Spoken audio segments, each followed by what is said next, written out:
Hi, I'm garden artisan Scott Cohen here for LandscapingNetwork.com.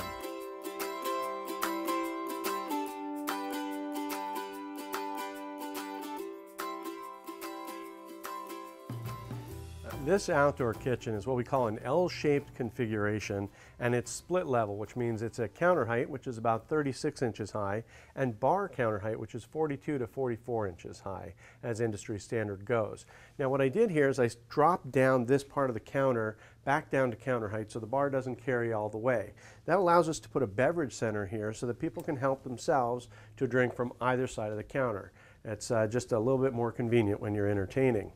You know, in between our two levels of counter, between the counter height and the bar height, I'm bringing back this architectural detail with this cast concrete tile that's going to go in between our two levels. Matching on the outside, the pattern, the decorative piece that we're building a frame for now on the stucco side of the counter here. We're going to be matching that same material that we're using throughout the project. Several factors you want to consider when you're placing your outdoor kitchen and barbecue counter in the backyard. One is prevailing wind. Where does the wind blow from most often? Because we don't want smoke blowing onto our patio areas. Another consideration are the views from the house into the backyard. We certainly don't want to block windows and have our primary focal point be the actual barbecue counter. Another thing to consider is keeping the barbecue area away from active child activity. For instance, in this case, a sport court. So we don't want to be playing basketball and have that ball bounce over into a hot grill. So on this property, I placed the outdoor kitchen on the far side of the property, outside the view from the house to the backyard to keep it clear.